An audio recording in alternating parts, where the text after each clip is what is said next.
এই গল্পটা ছোট্ট অর্ণবের। সে ছিল অনেক পরিশ্রমিক ও সৎ প্রকৃতির একজন ভালো মনের বালক।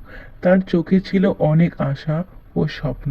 সেগুলো পূরণ করার চেষ্টা করতে চায়, কিন্তু কিছুতেই করতে পারছিল না। ওই যে বলে না, সোনার সোনার চামচ মুখে নিয়ে জন্মায়নি বলে হয়তো বারবার সৎ পথে পরিশ্রম করার পরেও সমাজের উঁচু শ্রেণীর মানুষের কাছে অবহেলা, লাঞ্ছনা সহ্য করে এই সমাজে টিকে থাকতে হয়।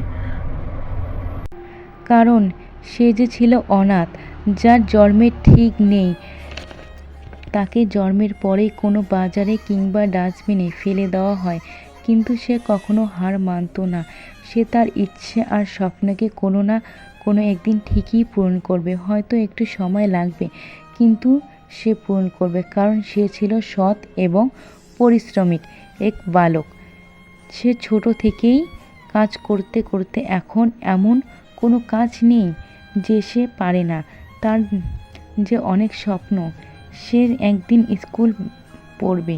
তাই ঈশ্বরের আশীর্বাদে ও অর্ণবের পরিশ্রমের ফলে তার সব ইচ্ছে পূরণ করতেছিল। কখনো স্মার্টফোন, কখনো বা আইসক্রিম, আবার কখনো বা জামা। আর এখন তার সবথেকে বড় স্বপ্ন যে সে স্কুল পড়বে। এটাই পরিশ্রমের ফল।